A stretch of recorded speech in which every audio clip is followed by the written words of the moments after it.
All right, today we're jumping into the third quarter earnings from Harvard Bioscience, ticker HBIO. And wow, this one tells a fascinating story. You've got this real tug of war between some strong operational wins and a pretty harsh reaction from the market. So, what is really going on with this company? And this slide, this really says it all. It's like a tale of two tapes.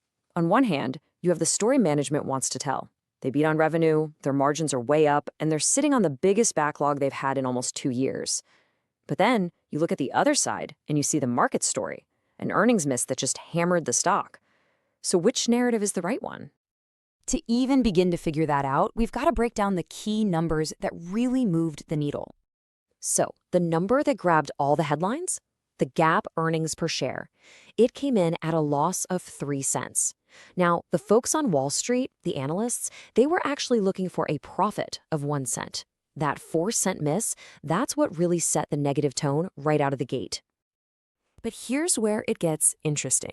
On the flip side, their revenue, that actually came in at $20.6 million, which was a nice beat. So that tells you, demand is actually pretty solid, even in what's usually a slow quarter for them.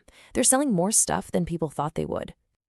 Now, this number, this is a perfect example of that operational turnaround management keeps talking about. Gross margin hit 58.4%, a really solid jump from just last quarter. So it's not just about selling more. It's about selling a better, more profitable mix of products and just running the business smarter. That is a huge plus. And yet, at the end of the day, this was the final score, down over 7%. So despite selling more and making more in each sale, the market zeroed in on that EPS miss. And that's the disconnect we really need to dig into. Okay, so let's shift gears and look at the story management is trying to tell. You got to look past that headline miss and see what their long-term game plan is. The new CEO, John Duke, was super clear on the earnings call. He has 3 main priorities. First, financial discipline, and you can see that with them generating positive cash flow again.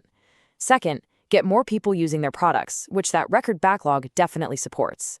And third, and this is the big one, strengthen the capital structure. We're going to come back to that for sure. Listen to the CEO's own words here. Fundamentally stronger, leaner, more focused. This is management trying to reframe the entire conversation, right?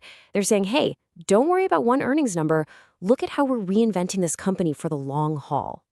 And they brought the receipts to back it up. They pointed to that record backlog, 4 straight months of order growth, positive cash flow, they've cut over $1 million in expenses, and they landed a key expansion of their distribution deal.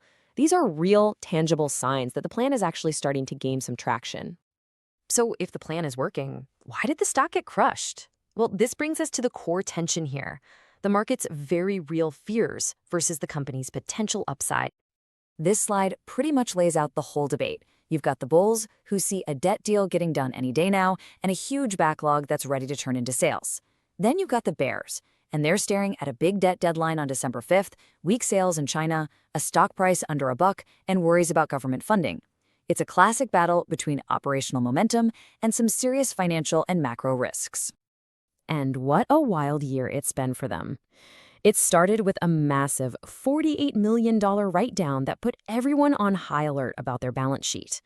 Then, some good news with the Fisher deal and Nasdaq giving them more time. But you see that date circled in red? That December 5th debt deadline is the next big hurdle they absolutely have to clear. And that brings us to the million-dollar question for any investor, right? Do you bet that the turnaround is real, or are the financial risks just too big to ignore right now? All right, so that's the whole picture. Now for our take on how this all shakes out.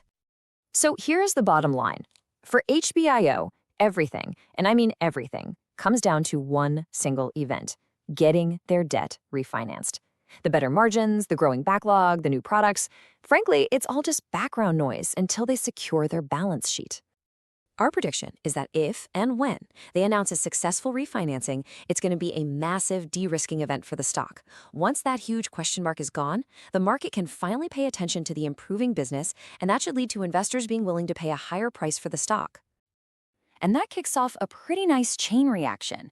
A clean balance sheet gives them a credible way to get that stock price back over $1 all on their own, without having to do a reverse stock split, which investors almost always hate. It could solve their debt problem and their Nasdaq problem in one single move. And management has given the market a reason to believe this can happen, with some pretty strong guidance for Q4.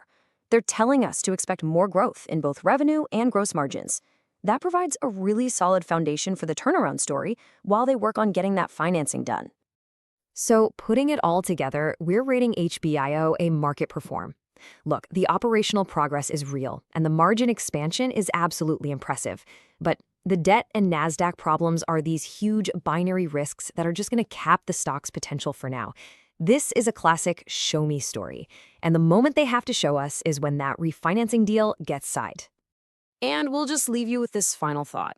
If they can pull this off, if they can clean up the balance sheet, can a leaner, more profitable Harvard Bioscience finally convince the market to forget about years of underperformance and buy into this new turnaround story? That's the big question that's going to define this stock heading into next year. And as always, just a quick reminder that this is not financial advice.